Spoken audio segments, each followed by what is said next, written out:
What is up, everyone? We are back for another episode of the Golden Ticket Show, Lunchtime Locks. Hope everyone's enjoying their 3-day weekend. Everyone had a great and safe weekend. I know all the weather out there. I know at least on the East Coast, we've been getting freezing weather. Not a lot of snow down here in the city.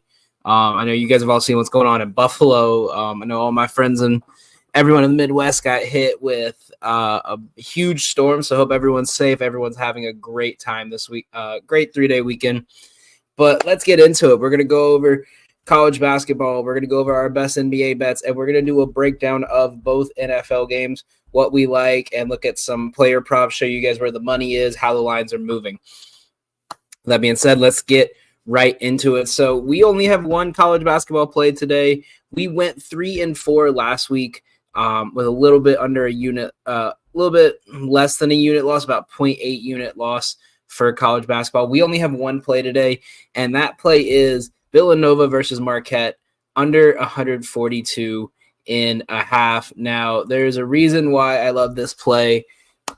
So the big one I'm looking at here in this play is Marquette's offense and the way they've been playing. They have struggled the last couple of games. This is not a team that has been playing the best. Now, this line the one thing I'm really interested in this line is it keeps going up with, Ian, we just started everything back up today. The big thing we're looking at with this game is the more the money's been going, the line has kind of went up. So it does give me a little bit of a worry here, but I absolutely love this play because of three reasons, really. Marquette's offense has struggled. They had 2 games where they needed big wins, and they lost both of them to Seton Hall and to Butler. This is definitely a game they need to win. Their defense is going to be primed and ready. The threes are not falling for Marquette, and they're probably going to try to run more of these handoff plays because Shaka Smart's pick-and-roll system does not work well against Nova. Nova is one of the top teams in the country against pick-and-roll and handoff play style. Given the defensive advantage that Nova has here, I absolutely love this under because it mixed with the fact that Villanova plays at one of the slowest paces in college basketball. So I'm going to go ahead and take the under here. I love it. I have it at 142.5. The line's currently at 145.5. I think that if you see it go up anymore, I wouldn't touch it because that is a little bit of a reverse regression spot. And what I mean with that is we can see here that a lot of the money. Sorry, let me have it pulled up. A lot of the money here on this game, as you can see right here, is a lot of the money on the spread. There it is. This line was at 141.5. I caught it at 142. This line has went up, and the line is as the money keeps going in. But a lot of people are kind of projecting this game to be Marquette's work. Not a lot of people, pros at least that I've seen, have been touching the over-under, but I really love this over-under here for Marquette. I really love this game for them. I think this is going to be a big, low-scoring game in the Big East, so we're going to feed the under. That's our one play today. Let's go ahead and break down what we have for the NBA today. So we have three main plays that I absolutely love, and the first one's going to be Knicks -7. Now, this line is currently at, when I caught this, it was at -6.5. It stayed there, so you can catch it at -7, you can catch it at 6.5. But the Knicks have been hot since the Anunoby trade. I'm willing to admit I'm wrong on that. I thought this was going to be kind of an iffy trade. I thought it was going to take them a while to sink, but the team has been playing a lot better with Anunoby and without Barrett. They're going against a Magic team that will not have Franz Wagner, Wendell Carter, and Gary Harris today. In their last 10 games, this team has been a bottom 10 in the NBA in terms of offensive efficiency. This is not a Knicks team that you want to be that kind of deficient on the offensive end. I think the Knicks are set for a good game. This is a day game in the Garden. The crowd is going to be loud. It's going to be exciting. It's the Knicks in the afternoon at MSG is honestly the NBA equivalent of Wrigley in daytime. So I love the Knicks here. I love the spot. Give me the -7. The next one is going to be, we are going to take Jonas Valanciunas over 9.5 rebounds against the Pelicans. And here's the big reason why I love this one. Sorry to catch my breath there for a second. Valanciunas is facing a Mavs team that will not have Derek Lively again today. More than likely, I think he's leaning more towards the doubtful side, which means there isn't anyone besides Dwight Powell and Kleber to crash the boards. This game has always been a big one for Valanciunas. He always plays well against the Mavericks since he became a Pelican. But the big thing is the last 5 games that Lively has been out, the centers are averaging 11.5 rebounds per game. It was our TikTok play of the day. We had it already posted up on TikTok. I really love this play. I think it's great. The big thing is, again, Gobert had 17 rebounds against them. Who was it? The last time these two teams played, Valanciunas had 12. Xavier Tillman off the bench had 11. This is a game with the potential for all 4 other starters for the Pelicans to potentially be out. I think this is a great spot for them to kind of let him crash the board, let him go off, because they do have a big homestand coming up that has the Thunder, the Suns, and the Jazz, who have been 3 of the hottest teams. Well, the Thunder and the Jazz have been some of the hottest teams, and the Suns are always a threat. So that's one to watch out for. You could even, if you don't want to take the over 9.5, you can actually take his double-double at plus money. It's just adding to make sure he gets 10 points. So you could take over 9.5 rebounds at -105. You could take double-double for plus 130. I took both of them. And then the last one we're going to go over before we're going to head to our first commercial break and then go over some player props that we like today is going to be the Rockets 76ers under 227.5. Get this one in fast. This game starts in 20 minutes. This is one that you're going to want to get in fast. Embiid is still listed as game time decision as of the last I checked. Let me see if he's... No, he is. It looks like he is going to be playing tonight. I still like this under. Embiid has not been playing a lot lately. He's kind of been out of form. They're going to probably watch him with his knee injury. I think this is a good game for the under because the Sixers have been under in their last 4 games. They've kind of struggled a little bit offensively, and they're going against a Rockets team that plays a very slow style of play. The Rockets have hit a lot of overs lately, but the big thing tonight is going to be that their defense is a lot better than a lot of the Rockets' last couple opponents. I like the under here. I think this 1 o'clock games usually kind of start off slow because these guys are not used to getting up early, getting these workouts in, and going straight to playing. So I like the under here. I think we're going to keep that even with Embiid. As I'm looking now, even with Embiid in, the line hasn't moved. So I think they're pretty much right on the money here. I like the under here. We're going to take that. So those are our 3 best bets. It's Valanciunas over 9.5 rebounds, or to get a double-double. Knicks -7, Rockets Sixers under 227.5. We're going to go to break. We're coming up after the break. We are going to go over the rest of our NBA props and some other plays that we really like before breaking down today's NFL action. So make sure you guys stay tuned.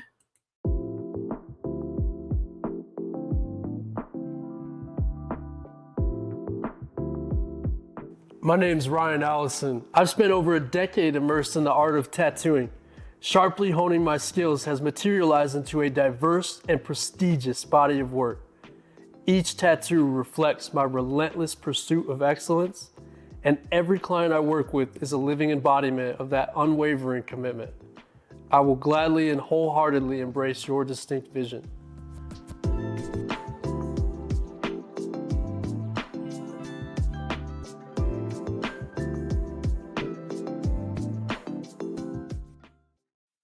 Durham Remodeling has been serving the Quad Cities area since 1973, and with over 50 years of excellence on their track record, you'll see why it's so easy to trust their experts when it comes to all of your home improvement projects.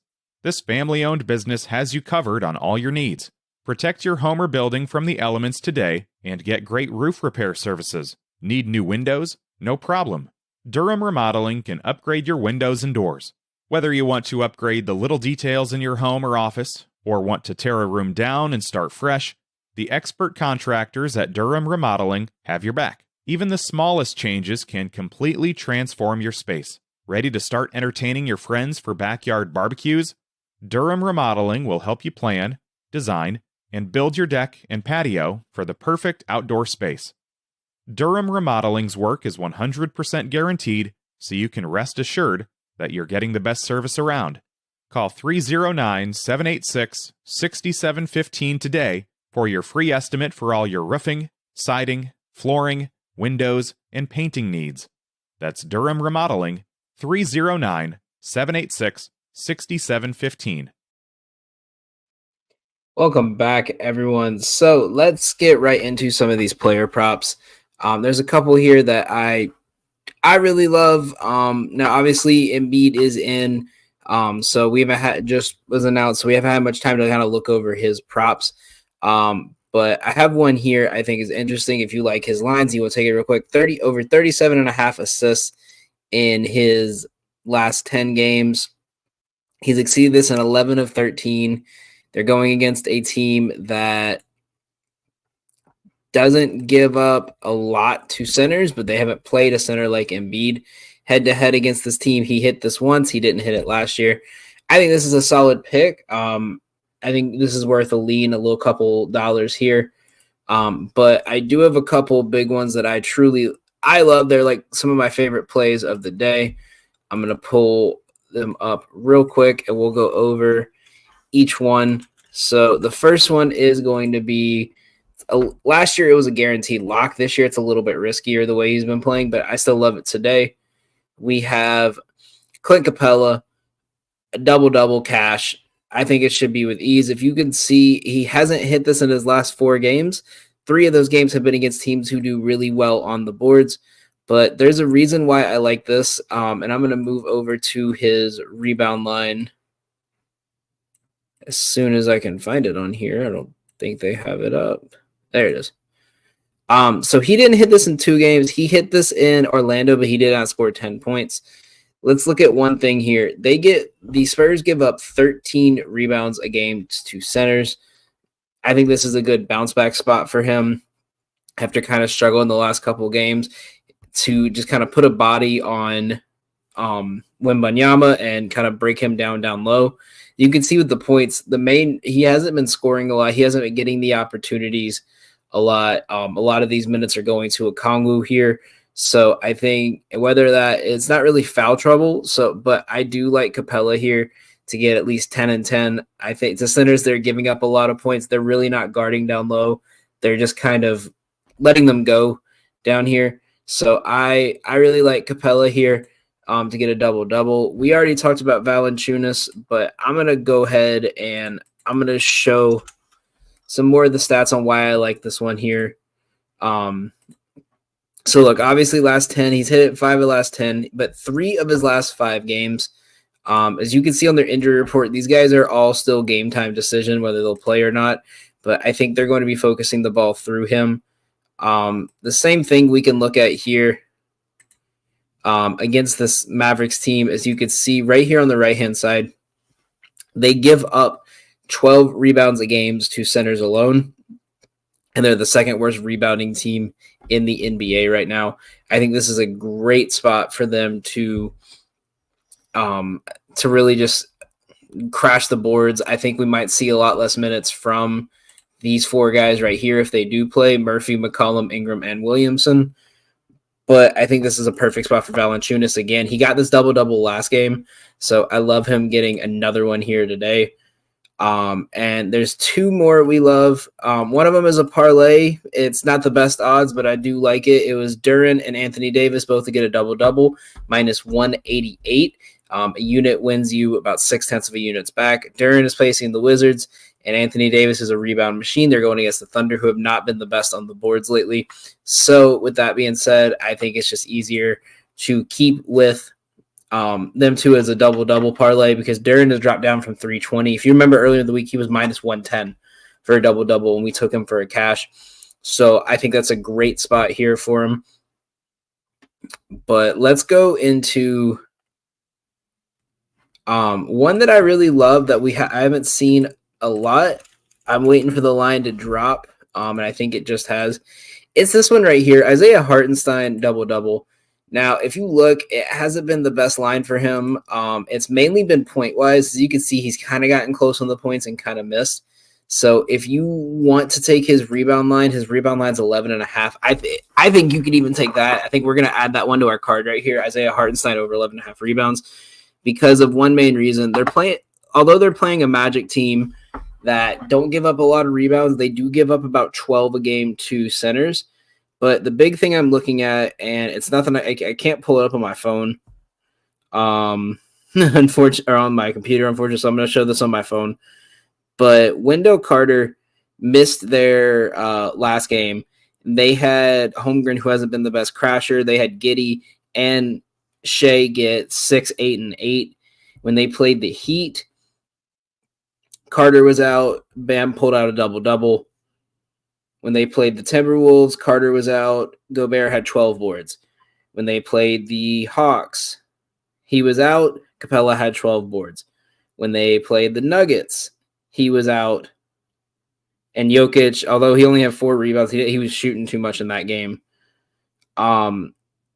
Even when they played the Kings, Sabonis had 23 rebounds, and that's the main one I'm going to look at for this, because Sabonis and Hartenstein's rebounding is very similar. With a lot of these other guys, if they're posted down low, they stay down low. When they're not near the basket, they don't. Hartenstein and Sabonis are the energy guys. They're the ones who, I'm diving on the floor, I'm getting that extra little smack out of the way to get you out of my way and to get this to hit. So I do like that. As you can see right here, you could take it minus 110 on FanDuel, minus 120 on DraftKings. You could also take it on Caesars Bet MGM. And even for the double-double, like I said, we're taking him to get a double-double at plus 130. I do like those odds. You can catch that at FanDuel as well. I think FanDuel's kind of been on top of the game lately for this. So that is the big thing that I'm looking at here. As you can see, Carter's probably not going to play tonight.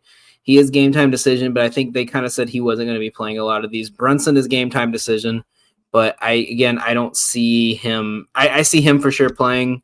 I think they have a couple of days off after this one. And there's not really any other insights in this game yet that I've looked at that make me think that this is going to be close. I think this is a game that he's going to dominate the boards. So that's our last NBA play. Let's go ahead and we're going to break down this 4:00 game and what to expect out of these teams, what to expect, and what to expect from this game. So obviously the first thing, looking at the Steelers-Bills game, is the fact that the spread has not moved while the over-under has moved a lot. So it started at 43. I've seen people catch it at 35. I'm seeing 38s, 39s. But the big thing is this. Everyone is on the Bills. Everyone is on the under. And everyone is on the money line. Whether that be for a number of reasons, I'm looking at this right now, and a lot of the projections have it on. A lot of the projections have the under here. A lot of the sharps have the under, and a lot of money is on the Bills to cover the spread. I don't really like anything in this game. We had our play earlier in the week. We talked about James Cook and Pacheco each to get 50-plus yards. I do still like that. I think this is going to be a heavy run game. The weather in Buffalo is not the best right now, so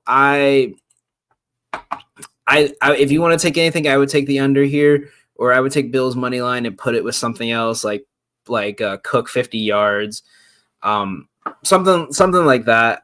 But I think the only other thing we took in this game, and we mentioned it the other day, is Chris Boswell over 4.5 kicking points. So I'm going to pull that up, and we're going to show you guys why I like this one so much. I think this is actually a really good play still. So So let me pull this up for you guys. So the big thing to really watch here is if you look in his last 10 games, mainly this season, he's hit this line in 11 of the 17 games they've played this year. This is a team that has terrible red zone efficiency. As you can see, Pittsburgh right here. I don't know if you could see it. Let me try to zoom in for you guys here and see if I can find it wherever it just went.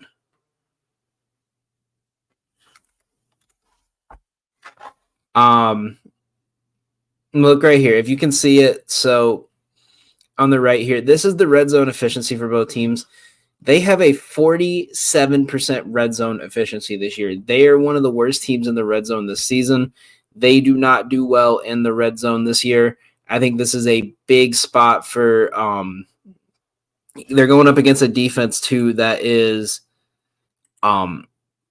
and not been the best either, but I just don't see a way they get through this Buffalo team because this is not a playoff prepared team in Pittsburgh, which means anytime they get inside the 30, they are going to need points. They are going to need something to keep up. Unless this game gets to a blowout and they're forced to go for it on fourth down, I think Tomlin's going to play it safe in the first half. I think he's going to get as many field goals as he can. If all we need is 2 field goals or 2 touchdowns and a field goal, that's it, and this bet hits. So I really do like this one. You can find this over on bet over on FanDuel is the only place that has it. Caesar, that's the best place. MGM has it at minus 135. But I do love that. I took it at minus 145 the other day. So I'm willing to accept like losing a couple points on that one. But that's really it on that one. I don't really see anything else in that game that really sticks out to me. The big one I'm looking at and I'm very high on tonight is going to be this game right here. Now, obviously, the spread is kind of even in terms of the money. The under is being hammered. 268,000 bets have been placed on this game. 94% of them are on the under. A lot of people are with the public and the sharps, and they're all saying this is going to be a bad scoring game because both teams are hurt right now. But the money line is literally split dead middle.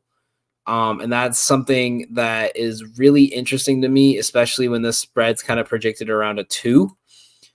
Let me show you guys. So yeah, a lot of the sharps are taking the Eagles over here. But I just think this is and a lot of sharps they're taking the over and they're taking the Eagles here. But I just think this is a game that I don't think the Buccaneers lose this on home.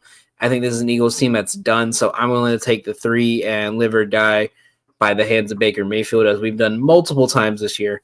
So that is probably our best bet. We don't really have anything in terms of player props. I know one to really look at is going to be Chris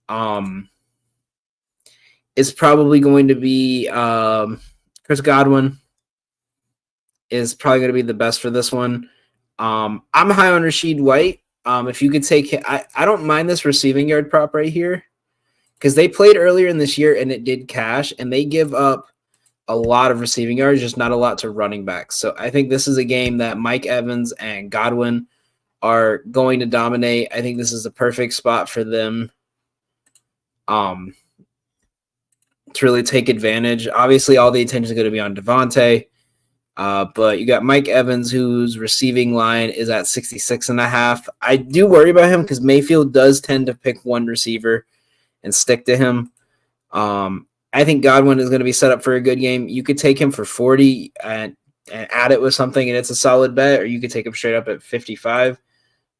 Even his receptions, I've seen a couple people, especially Pick Pro, who's a really good capper over on Twitter. He took the over 4.5 here. I don't mind this one. I actually do really like this. So I think if you take any other prop here, it's going to be this one. You can get minus 140 on DraftKings.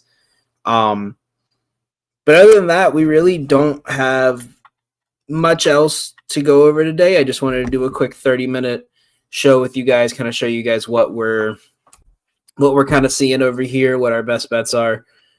Make sure you guys stay tuned in tomorrow. We're going to have a full breakdown of all the games we're going to have tomorrow. We're going to do an early second round playoff prediction. And we're looking at, hopefully, depending on how this week's goes, we're going to start a ladder challenge again starting next week. So make sure you guys stay tuned for that. Thank you guys all for watching. Make sure you guys stay safe out there in this weather, and have a great day.